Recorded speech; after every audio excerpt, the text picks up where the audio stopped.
Hi guys, welcome back to the channel. मेरे साथ है दया. Daya is from Goa Institute of Management and he is a ZAT topper by the way. He's got 99.96 percentile in ZAT. वो चीज़ हम बाद में सुनेंगे दया से कि इतना स्कोर करने के बाद एक्सेलरा का क्या हुआ, फिर जीएम में कैसे आया वगैरह वगैरह वगैरह. He has an interesting story to tell you by the way. Daya, welcome to this session. अगले 15-20 दिन में बच्चों का ZAT एग्जाम होने वाला है. मैं चाहता हूँ कि पहले हम ZAT के स्ट्रैटेजी के बारे में बात करें. ठीक है, विल स्टार्ट विद वर्बल. तेरा वर्बल काफी स्ट्रांग है, right? How much scored in verbal ZAT में? 99.77. 99.77, my goodness, that's a big number. चलो ठीक है. वर्बल ना ZAT का बहुत ज़्यादा लोग कहते हैं कि डिफिकल्ट होता है, right? It's actually difficult than CAT examination. क्या स्ट्रैटेजी रहा तेरा? There are two areas in ZAT का verbal. One is verbal ability अपना, वो ग्रामर वगैरह आता है, और एक अपना RC होता है. दोनों के बारे में बता देना, तूने कैसे प्रैक्टिस किया और डे पे कैसे किया. Over to you. Let's talk about RC first, क्योंकि वो ज्यादा वेटेज कैरी करते हैं पूरे एग्जाम में. तो RC में मैंने पास्ट 1 ईयर टू 6 मंथ्स से 1 ईयर के ड्यूरेशन के मैंने सारे A1SS में रिफर करता था ऑन अ डेली बेसिस. मैं उसके 3-4 आर्टिकल पढ़ता था पूरे, और उसका इमेजिनरी में क्वेश्चंस बनाता था कि अगर ये क्वेश्चंस आया एग्जाम में तो मैं उसका क्या आंसर दूंगा. डिफरेंट ऑप्शंस में मैं रेडी करता था, और फिर मैं उसको चैट जीपीटी में यूज करता था और आंसर्स निकालता था, और मैं खुद के आंसर्स टैली करता था उससे कि मेरा सही है कि नहीं.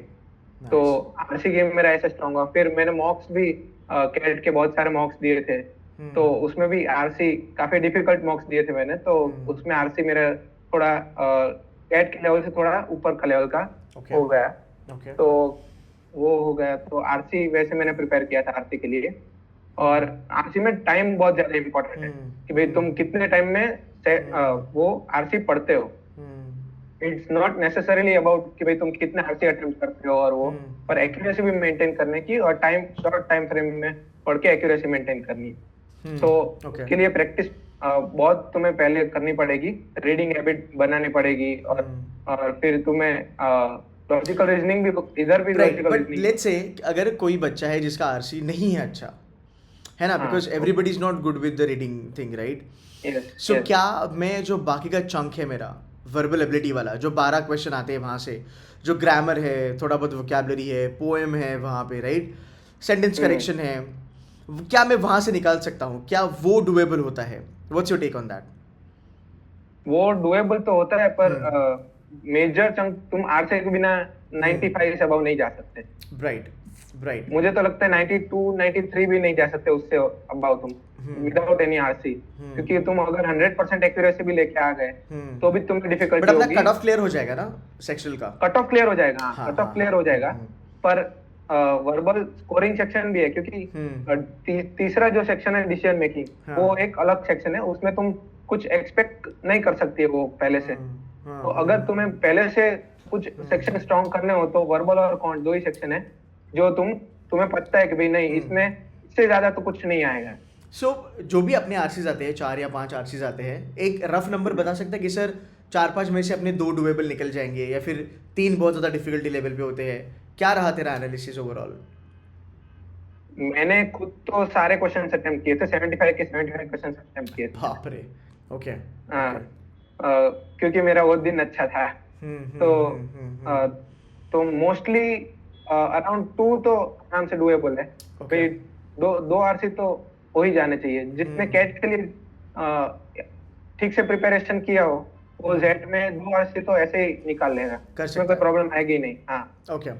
फिर बाकी बचा, तुम स्ट्रेटेजी अगर देखने जाओ तो 2 RC कर लेने चाहिए. जिसके RC गेम वीक है तो 2 RC तो करने चाहिए. और दूसरा CR जो क्रिटिकल रीजनिंग वाला पार्ट है, और दूसरा वोकैबुलरी एसोसिएटेड है, दूसरा जो भी वर्बल का पार्ट है, वो तुम उस पे भी ज्यादा फोकस करना पड़ेगा. परफेक्ट. सो 2 टाइप के बच्चे अपने पास. अगर कोई बहुत ज़्यादा वीक है रीडिंग कॉम्पिटिशन में, अगर आपको कट ऑफ निकालना है तो आप क्या कर सकते हो? बेसिकली RC थोड़ा सा अगर आपने कम करा तो आप वर्बल एबिलिटी से कट ऑफ निकाल लो. अगर आप वो जनता है जहाँ पे आपकी रीडिंग पे बहुत ज़्यादा होल्ड है, तो आप आरसी और ज़्यादा लगा के आपको वहाँ पे एडवांटेज मिल सकता है, and then you can go with 99.50 99.70 plus plus. Fantastic. कितने मॉक्स लगाए थे जैट के, एनी रफ नंबर? जेड के मैंने अराउंड 10-15 मॉक्स लगाए थे, अच्छा, not bad, not bad, that's a decent number. Now let's move to your क्योंकि क्वांट्स का। हाँ, बोलो बोलो। क्योंकि मैंने कैट के लिए बहुत ज्यादा मॉक्स मॉक्स दिए लगाए थे। कितने कैट के लिए मॉक्स दिए थे तूने? 50 मॉक्स दिए थे मैंने कैट के लिए। 50 मॉक्स दिए थे, अच्छा।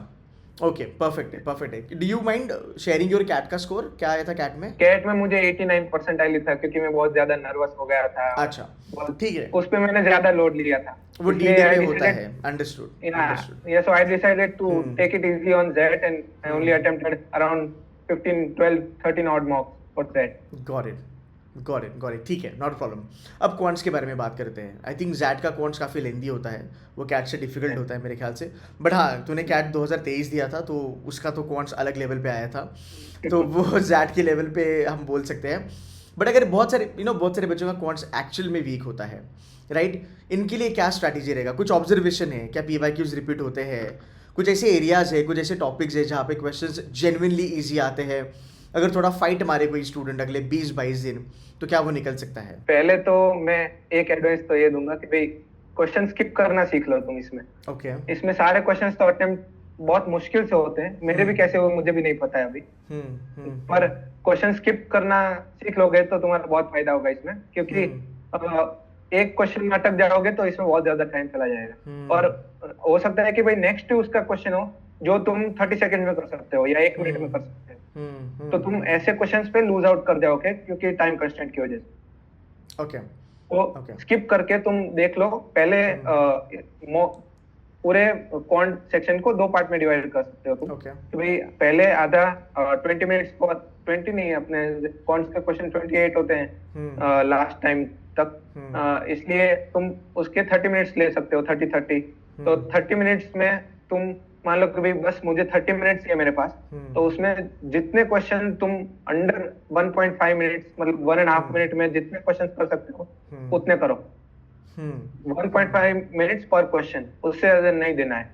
तो तुम्हारे जो कॉमन सेंस और लॉजिकल क्वेश्चन होंगे क्वांट्स के, जैसे टाइम स्पीड डिस्टेंस हो गया या ऐसा कुछ भी random compound interest, simple interest या ऐसा कुछ भी रैंडम क्वेश्चन आ सकते हैं, तो वो तुम्हारे इजीली हो जाएगा और तुम्हें काफी सारे मार्क्स मिल जाएंगे उसमें, और वो 30 मिनट्स में।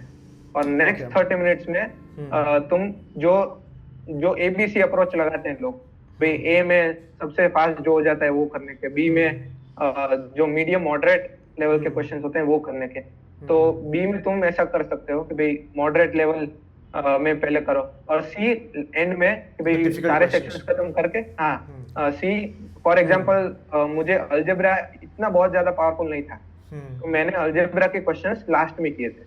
लास्ट में मेरा टाइम सारे सेक्शंस खत्म हो गए, तो मेरे लास्ट में अलजेब्रा के क्वेश्चन सॉल्व किए थे तब मैंने। Okay, so tell me one thing, अगर मैं क्वांट्स के बारे में बात करूं, so definitely it's arithmetic and algebra driven, no doubt about that. But अगर मैं एक एवरेज लेवल से टॉपर लेवल की तरफ चलूं, राइट, अगर मैं एक एवरेज लेवल पे भी बात करता हूँ, मीडियम लेवल पे, कंसिडरिंग कि बच्चों का क्वांट्स वीक है, so can you tell me कि यार अलजेब्रा और अरिथमेटिक्स में से ऐसे कितने क्वेश्चंस आ सकते हैं आउट ऑफ 28 जो बच्चे इजीली कर पाएंगे अगर आपने कैट के लिए प्रिपेयर करा होगा, या फिर अगर आप अभी भी प्रिपेयर करते हो, सो मे बी LOD 1.5 या फिर LOD 2 के नीचे वाली ये क्वेश्चंस होते हैं।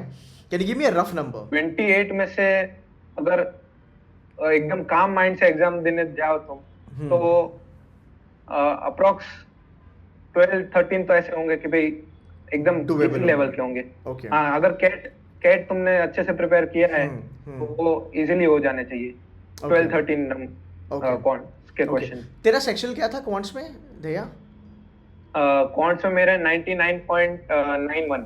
Wow, amazing. तो कितना क्वेश्चंस अटेम्प्ट किया था out of 28? All 28 you attempted? हाँ, ऑल 28 अटेम्प्ट किया था, उसमें से मेरे मार्क्स बने थे 20.5। 20.5 मतलब 100% एक्यूरेसी नहीं आई थी, बट फिर भी अच्छा खासा फोड़ा तूने। ठीक है, फिर लास्ट ईयर का जेड का क्वांट भी थोड़ा बोल रहे थे लोग कि भाई थोड़ा डिफिकल्ट है, इसलिए हर साल मेरे अलजेब्रा में ही लास्ट में जो मैंने अटेम्प्ट किए थे वो ही गलत हो गए। अच्छा, ओके, फेयर इनफ। एक बॉलपॉक नंबर के कितने मॉक्स लगाने चाहिए बच्चों ने अगर किसी को 99 प्लस पर जाना चाहिए तो? 99 प्लस जाना चाहिए। तो पहले तो अगर तुम्हारा कैट का प्रिपरेशन एकदम स्ट्रांग है, तो तुमने दिए हैं उसमें 40 30 एटलीस्ट 35 मॉक्स अगर दिए हो, तो जेट में इतना चिंता करने की जरूरत नहीं है। Okay. उसमें तुम 10 मॉक से 15 मॉक के बीच में लगाओगे तो भी तुम्हें आराम से हो एटलीस्ट जाएगा। आइडिया आ जाएगा, और तुम्हारा स्ट्रेटेजी बन जाएगी, अटेम्प्टिंग स्ट्रेटेजी कि भाई मैं पहले ये सेक्शन करूंगा, और ऐसे 3 घंटे का पूरा स्ट्रेटेजी बन जाएगा, और डी डे पे तुम अच्छा कर पाओगे उससे, Right. वो स्ट्रेटेजी इंप्लीमेंट करके। Right. Again guys, time management ना अपना अपना अलग अलग होता है। मतलब बहुत सारे 99 परसेंटाइलर्स होते हैं जो शायद से क्वांट्स कम समय में करे, जैसे इसने करा 30 मिनट्स में, he is a topper bye the way. But कुछ बच्चे होते हैं जो क्वांट्स थोड़ा लंबा समय तक लेके चलेंगे, मे बी 45 मिनट्स, वर्बल थोड़ा जल्दी निकाल देंगे। कुछ वर्क एक्स वाले बच्चे होते हैं, वो डिसीजन मेकिंग फटाफट निकालेंगे, क्वांट्स में 1-1.25 घंटा लगाएंगे। तो अपनी अपनी स्ट्रैटेजी अकॉर्डिंगली करना। बट वट इज सेड ना, विच इज़ वेरी ट्रू, कि यार आप देखो 28 में से भी ना, अगर आप गरीब लेवल पे भी अगर हम देखते हैं 7-8 क्वेश्चन आपके डुएबल आएंगे। एक एवरेज लेवल पे 11-12 क्वेश्चन आपको दिखेंगे कि हम ये कर सकते हैं। And if you are at really really good level in quants, आप आराम से 20 के ऊपर, मतलब 25 के ऊपर भी आप जा सकते हो। Right, that's the overall thing. अब हम थोड़ा चलते तेरे डिसीजन मेकिंग में। What happened in decision making? Score कैसे डिप हुआ यार? अभी इतना तूने अच्छा किया, 99.91, 99.77, डीएम में क्या हुआ भाई? डीएम में मेरे 80 परसेंटाइल ही थे। हाँ, 80 ज्यादा परसेंट नहीं लाया, थे। सिर्फ 80 लाया कि 75? 80 था क्या? नहीं, 80 था, 79.9 समथिंग था। ओ ओके ओके। डीएम में कहाँ फिर तेरी गाड़ी अटक गई मेरे भाई? क्या हुआ? मुझे पहले से डीएम सेक्शन थोड़ा सब्जेक्टिव लगता है कि भाई डिसीजन तुम कोई भी लो, हाँ, एसेंशियली हाँ। फर्क नहीं पड़ना चाहिए। हम्म, इसलिए पता नहीं उधर मैं Understood. कहाँ गलत हो गया। एक्चुअली डिसीजन मेकिंग का ना फंडा क्या होता है ना दया, उसमें चीज़ें ना थोड़ा हमें एक्सेल आर के परस्पेक्टिव से समझनी बहुत ज़्यादा ज़रूरी होती है। हमें लगता है कि ये आंसर होगा, बट एक्सेल का थोड़ा फंडा अलग होता है। आई थिंक वो मोस्टली थोड़ा बिजनेस मैनेजमेंट साइड पे चले जाते हैं। But anyway, will not dig into that now. What I want to understand is, are you an engineer? तेरा वर्किंग्स वगैरह का बैकग्राउंड है? नहीं, मैं बीकॉम हूँ और मेरा 13 मंथ्स का वर्क इन मार्केटिंग। अच्छा, ओके, चलो ठीक है, not a problem, not a problem. एक डीएम में अपना नई कट ऑफ क्लियर हुआ एक्सेल के लिए, not a problem with that. अब थोड़ा आगे, just one mark. One mark, I know how sad is that, how sad is that. But यार Daya, you have done a fantastic job being a BCom guy. तूने quants जो फोड़ा है, मतलब यार वो काबिले तारीफ है, to be very honest, you know. And I think यहाँ से बहुत ज़्यादा बच्चे इंस्पिरेशन ड्रॉ कर सकते हैं कि भाई 89 परसेंटाइल से बंदे ने 99.96 परसेंटाइल पे जंप मारा, वो भी नॉन इंजीनियर। यार अगर आप चाहो तो आप जेन्युइनली फोड़ सकते हो sad. Now let's get to the main point थे यार, कि 99.96 लाने के बाद यार मतलब तुम जीआईएम चला गया, because lot of people will not be, you know, they won't believe कि ऐसा भी होता है। बट आई नो, मैं हर साल देखता हूँ बहुत सारे 99 percentilers they land up in GIM. It's a great brand, there is no doubt about it. बहुत सारे लोगों को पता है, कुछ लोगों को पता नहीं है, कुछ लोग बेबी एम्स के, न्यू एम्स के फ़ैन होते हैं, हर एक का अपना अपना सोच है। बट मैं जानना चाहता हूँ अभी रियल स्टोरी, कि अपना क्या गलत हुआ कि अपना एक्सेलर वगैरह का कॉल मिस हो गया। इज दैट बिकॉज तेरा डीएम का कट ऑफ क्लियर नहीं हुआ? हाँ, डीएम में तक पास्ट में 75 परसेंटाइल कट ऑफ रहता था सेक्शनल का। बराबर बराबर, हाँ। It would not be more than 75 percentile. तो जब परसेंटाइल आया तो आई वाज वेरी हैप्पी कि भाई परसेंटाइल कट ऑफ क्लियर हो गया, अब तक की हिस्ट्री का सब कट ऑफ क्लियर हो गया। और बढ़ बढ़ के भी कितना बढ़ेगा, ये 79 तक जाएगा ना, उससे ज्यादा तो नहीं बढ़ेगा एक साल में। तो I was very happy and my parents were very happy, पर life had some other things. Hey, you know, but I want to ask you this यार, कि तेरी लेवल पे थे यार 99.96 लाने के बाद एक बंदा सोचता है कि यू नो व्हाट, मेरा इस बार एक्सेलर नहीं हुआ, चाल से वांदो नहीं, मैं फोड़ेगा अगली बार, मैं वापस से जैट लिखूंगा, मैं कैट लिखूंगा, है ना। ये एक थॉट प्रोसेस होती है। बट अगर तूने जीएम ज्वाइन किया है, ओवर एंड अबव एक्सेलर है Delhi and Jamshedpur, so I am interested to know कि ऐसे क्या पॉइंट तूने देखे जिसकी वजह से तूने जीआईएम चूज किया एक्सेलर ना होने के बाद भी? फर्स्ट ऑफ ऑल ये मेरा सेकंड अटेम्प्ट था। फर्स्ट अटेम्प्ट में मैं देख चुका था कि भाई बहुत कंपेटिटिव एनवायरनमेंट है, इसमें तुम्हें वैल्यू करे उसको तुम्हें वैल्यू करना चाहिए ये फील्ड में। तुझे पता है ये सिमिलर चीज ना, there is this guy 98 point something, तो उसने भी यही कहा था कि उसके डैड ने उसको कहा था कि भाई जो तुम्हारी कदर करे तुम उसकी कदर करो। तो आई थिंक वो काफ़ी मैं रिलेट कर पाया। गो हेड। Go ahead. सो मतलब वो मेरा इंटरव्यू, मतलब मुझे कॉल ही नहीं आया जिस दिन एक्सेलरा का कट ऑफ रिलीज हुआ था, तब मेरा वो सैडेस्ट डे था मेरे जीवन का। आई कैन मतलब feel that man, I can feel that. कि एक मार्क की वजह से मेरे दोस्त का मेरे से एक मार्क ज्यादा था डिसीजन मेकिंग में, और उसके परसेंटाइल 88 समथिंग थे, तो वो कट ऑफ क्लियर हो गया था उसका। तो उसमें सिर्फ पॉइंट पॉइंट में सब पूरा मेरा कॉल रहेगा। मेरा 55th रैंक है ऑल ओवर इंडिया जैट में। तो माय गुडनेस। ये मैंने कैलकुलेट किया था मेरे परसेंटाइल के ऊपर से। आई नो, अपना ना हो चलेगा, पर अपने दोस्त का हो गया तो ज्यादा दुख होता है। नहीं, पर उसका ओवरऑल नहीं हुआ था। अच्छा, इसको ओवरऑल नहीं हुआ, चल फिर बात तो नहीं, फिर ठीक है, सॉर्टेड है। बट मुझे एक बात बता धैर्या, बहुत सारे लोग ये सोचेंगे कि यार अगर तू 19.96 लेके जीएम में चला गया, are you happy with the peer group? Because सपना तो एक्सेलरा था, no doubt about that. Are you happy with the faculty, the peer group, the placement, campus वगैरह वगैरह वगैरह? बिकॉज देख, कहीं ना कहीं हम वो कंपैरिजन करते हैं एज अ स्टूडेंट कि चल अगर मैं एक्सेलरा छोड़ देता हूँ, अगर जीएम में आ रहा हूँ, तो भाई 100% तो एक्सेल का वाइब नहीं मिलेगा, पर 60-70% तो मिलता है। एंड तुम्हारे जैसे बच्चे स्मार्ट होते हैं क्योंकि तुम लोग वेल रिसर्च होते हो। मैं चाहता हूँ तुम थोड़ा इसके बारे में बताओ हमें। हाँ, तो पीयर ग्रुप के बारे में बात करें तो हाँ। इधर जीआईएम में एक अचीवर्स राउंड करके भी यस राउंड होता है, यस, जिधर से बहुत एकदम टैलेंटेड बच्चे आते हैं I कि know. भाई तुम्हारे प्रोफाइल एकदम स्ट्रांग हो। जैसे एसपीजेन में कैसे प्रोफाइल राउंड होता है, Exactly. तो उसमें कैसे अच्छे बच्चे जाते हैं, एग्जैक्टली। तो इधर भी अचीवर्स राउंड करके होता है, तो उसमें ऐसे बच्चे आते हैं जिसकी प्रोफाइल एकदम अनमैचेबल हो। मैं कितना भी कर लूं, मुझे अभी लगता है कि भाई मैं उनके जितना स्मार्ट नहीं बन सकता। Even after getting 99.96 I will not be the smartest person in the room. My goodness यार, मैं ना ये पिछले 3 साल से कह रहा हूँ गाइज, अगर आप वीडियो देख रहे हो ना, मैं पिछले 3 साल से कह रहा हूँ कि जीआईएम की लेवल बहुत अलग है। Because I know GIM from last 15 odd years, I have seen इनके alumni working with me, I know people use to report under me, and इनकी क्वालिटी बहुत तगड़ी होती है। इनके अचीवर्स राउंड में अगर आप देखोगे, NIT, IIT, Xavier's, SRCC, Symbiosis arts and commerce, ये सब सारे बच्चे होते हैं। मैंने प्रतीक का भी इंटरव्यू किया था, उसमें भी मैंने ये चीज़ कही थी। So you know we do understand that there are lot of good institutions, no doubt about that. But यार थोड़ा हल्के में मत लेना, जीएम में भी बहुत तगड़े तगड़े बच्चे बैठे हैं। पीयर ग्रुप कैसा है जीएम का ओवरऑल, कोई एग्जांपल देगा? एंड ऑल्सो तेरे साथ और 99% है जैट वाले। हाँ, मेरे साथ और तीन, मतलब 299 टोटल, 399 परसेंटाइलर है, और 98 के अबाव भी बहुत सारे लोग हैं। देखो है ना, लास्ट ईयर भी मैंने तेरे सीनियर को इंटरव्यू करा था, he was like round about 97, verbal में 99.98 फोड़ दिया था। तेरा डीएम क्लियर नहीं हुआ था, उसका क्वांट क्लियर नहीं हुआ था, उसका कैट में भी क्वांट नहीं क्लियर हुआ था, then he landed up in GIM. Alright, so tell me more about peer group, कैसी क्वालिटी है बच्चों की? तो बच्चे बहुत एकदम डाइवर्स बैकग्राउंड से आते हैं कि भाई ऑल ओवर इंडिया से बच्चे आते हैं, इसलिए बहुत अलग पीयर ग्रुप, डाइवर्सिटी वाला पीयर ग्रुप बनता है। तो वो सबके इधर जो ग्रुप प्रोजेक्ट्स होते हैं, जो भी एमबीए लाइफ में जो होता है, group activities and projects and, तो उसमें सबके अलग अलग इनपुट्स मिलते हैं, तो उससे काफी मेरा लर्निंग डेवलप होता है भाई, अच्छा ऐसा भी पॉसिबल है। और एकेडमिक्स में मैं थोड़ा वीक रहा हूँ, एप्टीट्यूड में अच्छा, ऊपर मैं एकेडमिक्स में वीक रहा हूँ, तो ये मेरे पीयर्स मुझे सिखाते हैं, समझाते हैं, जो अगर मुझे कुछ एकेडमिक्स में, फॉर एग्जांपल एचआर सब्जेक्ट्स में ऐसा कुछ पता ना चले, नॉन क्वांटिफाइबल सब्जेक्ट्स होते हैं, उसमें अगर मुझे कुछ पता ना चले, तो वो लोग मुझे अच्छे से पढ़ाते हैं। उन मतलब क्या बोलूं, बहुत यार मैं समझ गया, मतलब अगर तू बोलता है कि मैं 99.96 लाने के बाद भी आई am not the smartest guy in the classroom, then guys you can understand the quality of JIM ka students. Now moving ahead with the faculty, how are the faculties? Faculties भी काफी एजुकेटेड बैकग्राउंड से हैं।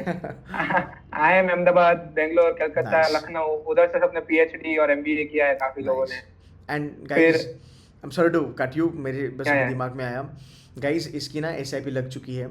ही has made it to one of the most renowned, one of the largest investment bank in the world. ना ही मैं stipend बता सकता हूँ, ना ही मैं कंपनी का नाम डिस्क्लोज कर सकता हूँ बिकॉज ऑफ द प्रोटोकॉल। सो भाई मतलब ये वो कंपनी है जो आई एम अहमदाबाद से लेके जीआईएम तक हर जगह जाती है। So it's a big name by the way in the investment banking domain. So I think congratulations on that front, फाड़ा है तूने। थैंक यू, गो अहेड, तू कुछ कह रहा था, बता।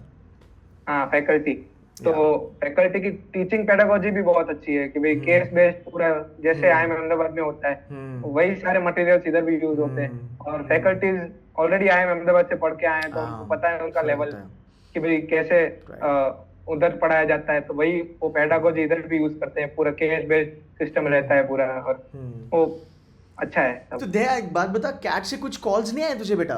कोई बेबी एम्स न्यू एम्स के कॉल्स नहीं आए?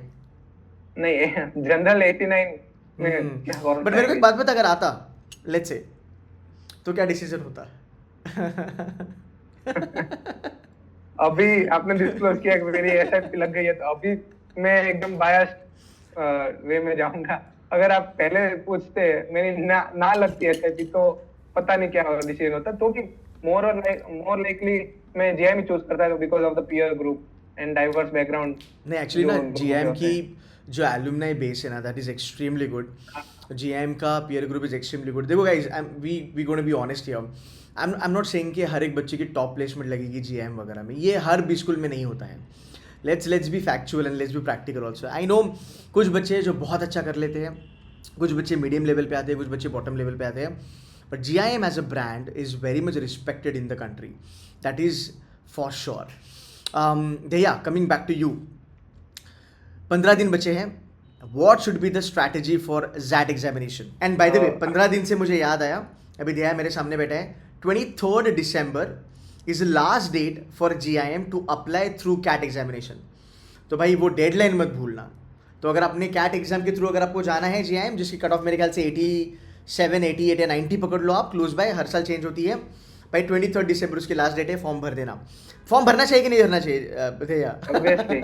ठीक है, go ahead 15 days to ZAT, what should be the strategy? 15 days to ZAT, attempt as many mocks as you can. Right. If you are not confident in your ability, then attempt as many mocks as you can. If you are confident in your ability, analyze the mocks better. कि भाई क्या improvement लाया जा सकता है। Okay. Mock bye mock कितना improvement तुम्हारे पास, इतना अभी अगर तुम कॉन्फिडेंट हो तुम्हारी प्रिपरेशन में, तुम इतना टाइम सिर्फ मॉक्स देने में नहीं लगा सकते, तुम उसको मॉक्स में क्या तुम्हारा डे बाय डे इम्प्रूवमेंट हो रहा है। अभी 15 डेज बाकी है तो day by day improvement calculate करना ही पड़ेगा कि तुम आज क्या नया सीखे, कल क्या नया सीखे, वो सब कैलकुलेट करना पड़ेगा। On the exam day just be काम, ट्रस्ट इन योर प्रिपरेशन कि भाई फुलनेस इज द की। मैं पैनिक करके कैट में 89 लेके आया हूँ और without any panic, without any pressure कि भाई जो होगा देखा जाएगा, with that mentality I got 99.96. एक बात बता भैया, बच्चों के लिए स्ट्रैटेजी कितना मैटर करता है एग्जाम में? स्ट्रैटेजी मैटर करता है, पर on the D day feeling is more important. पहले स्ट्रैटेजी तुम जितना बनाना हो बना लो, पर अगर उस दिन तुम्हें वो फीलिंग आई कि भाई नहीं आज मुझे कुछ अलग करना है, कि आज मैं अलग जोन में हूँ, कि मुझे जो तुम क्वेश्चन दोगे मैं सॉल्व कर लूंगा, तो उसकी तुम्हें अलग अगर जो स्ट्रेटेजी आई तो वो तुम अपने गट फीलिंग पे जा सकते हो उस दिन पे। परफेक्ट है। बट यू नो व्हाट, क्या एक बच्चा कर सकता है अगर कोई 89-90% लेके बैठा है आज जैट में? आई am not saying 99.96, I am saying कि अगर कोई 80 भी लेके आता है कैट में, बाकायदा बाइज्जत अगर पेपर अच्छे से सॉल्व करे, 3 घंटे के एग्जाम है, बहुत ज़्यादा टाइम है, थोड़ा डीएम किया, थोड़ा वर्बल किया, थोड़ा क्वांट्स किया, बिकॉज सेक्शुअल कट ऑफ बहुत कम होता है जैट का। 8-9 क्वेश्चन में ना गाइस आपका सेक्शुअल कट ऑफ निकल जाता है। अच्छा, मुझे सेक्शनल से एक चीज़ याद आई, बट यार वो मैं क्वेश्चन तेरे को पूछ नहीं सकता क्योंकि तूने एक भी क्वेश्चन नहीं छोड़ा। वो पता है ना 8 क्वेश्चन के बाद 0.10 का ये लगता है, तो वो क्वेश्चन तेरे लिए इरेलेवेंट हो जाएगा बिकॉज तूने हर एक चीज़ मार्क करी थी। बट एक बात बता, तुझे डर नहीं लगा कि यार मैं हर एक चीज़ अगर मार्क कर रहा हूँ तो मेरा नेगेटिव मार्क्स में स्कोर ठुक जाएगा करके? तेरा थॉट प्रोसेस क्या था वहाँ पे? फर्स्ट तो मेरा थॉट प्रोसेस ये था कि भाई मुझसे आराम से अटेम्प्ट हो रहे हैं तो मैं नंबर ऑफ अटेम्प्ट देखूंगा ही नहीं। That is right. जितने मेरा वो दिन अच्छा था, मैं अलग जोन में था तभी, भाई जो भी क्वेश्चन दो मैं सॉल्व कर दूंगा, जो भी क्वेश्चन दो I was in my best to be honest. भाई उतना मैं मॉक में भी कभी नहीं रहा है कि भाई मैं ये जोन में कभी कोई भी क्वेश्चन दो मैं सॉल्व कर लूंगा। मॉक में भी मैं स्ट्रेटेजी के पीछे भागता था कि नहीं मैंने ये स्ट्रेटेजी की है तो मैं यही इंप्लीमेंट करूंगा भले कुछ भी हो जाए, कि भाई मैं वर्बल में इससे ज्यादा टाइम नहीं दूंगा। पर उस दिन पे अगर तुम देखने जाओ तो अगर तुम अच्छा फील कर रहे हो, जो भी तुम रिलैक्स मोड में हो, तो तुम गट फीलिंग पे जा सकते हो। और ये नेगेटिव मार्किंग वाला जो क्वेश्चन था, तो नेगेटिव मार्किंग के क्वेश्चन में मुझे डर इसलिए नहीं लगा था कि भाई अगर तुम एरिथमेटिकली देखने जाओ 4 ऑप्शंस है और 0.25 प्रोबेबिलिटी है ऑप्शन सही होने की, और 0.25 माइनस मार्किंग होती है। तो तेरा क्वांट्स चार में जेन्युइनली से बहुत अच्छा है यार तू. You are an inspiration to all BCom guys there man. Amazing amazing. अच्छा Dhairya, Dhairya, last but not the least, I know you were doing some calculations, but again, last but not the least, my final question for the day would be, any regrets after joining GIM, or you're happy? Be very genuine. regret is that I didn't attempt that. I mean, I didn't attempt it, the one decision making question correctly. Hmm. वो एक्सेलराई मेरी dream college थी, क्योंकि मेरा profile इतना अच्छा नहीं था। पर इवन आफ्टर ज्वाइनिंग जेएम, क्योंकि मेरी अभी आपने बोल दिया ऑब्वियसली, तो I am happy where I am Absolutely. Right now. I think- God has a plan for everyone. Exactly, I think जो होता है वो अच्छे के लिए होता है. एंड गाइस मुझे लगता है कि आपने बस मेहनत करनी चाहिए. एंड आप किसी भी स्कूल में चले जाओ, I mean I am gonna be very very honest about it, आप किसी भी स्कूल में चले जाओ, आपको मेहनत करनी ही करनी है. आपको ब्रांड चीज़ें परोस नहीं सकता. एक्सेलआरआई में भी अलग लेवल पे कंपटीशन है भैया, तेरे को पता होगा. वहाँ पे भी अलग लेवल पे कंपटीशन चल रहा है. And I think you know it's a smart move कि 99.96 पे आपने जीएम चूज़ किया. सो गाइस बहुत सारे बच्चे करते हैं, it's a fact bye the way. And मेरे चैनल पे तो पिछले 3 साल से यार मैं ये बातें कर ही रहा हूँ. Daya, I wish all the best. अगले साल जब मिलेगा भाई मेरे, ये कंपनी का पीपीओ अपने को चाहिए. ये तुझे कम से कम 30 लाख से ज़्यादा देगी. एंड मैं सच कह रहा हूँ, 4 साल मेहनत कर ले, तू सीधा न्यूयॉर्क, सिंगापुर या यूके जाने वाला है. Because I no this company very well. मेरे बहुत सारे IIM अहमदाबाद के जो बैचमेट्स हैं वो यहाँ पे काम करते हैं. So I wish you all the very best. Last, any advice, any motivational thought तुझे बच्चों को देना है जो भी कैट में फकअप होके थोड़ा सा जैट के लिए यू नो थोड़ा वरीड है? Anything you want to tell them भैया? Just keep calm, trust in your preparation, और जो होता है अच्छे के लिए होता है. मेरे पापा हमेशा एक चीज बोलते हैं कि भाई, if it goes according to your wish then it's good, if it doesn't go according to your wish then it's even better, Even better. Because it goes according to God's wish. तो जो होता है अच्छे के लिए होता है. Nice. Don't worry, अच्छा ही होगा जीवन में. परफेक्ट है. एंड गाइज आई होप ये वीडियो आपको अच्छा लगा. मैं दया को वापस एक बार ही बुलाऊंगा जहाँ पे वो आपको और ज़्यादा गाइड कर पाए जैट के लिए. And Daya, thank you so very much for giving some time यार. I wish you all the very best. God bless you man. Thank you.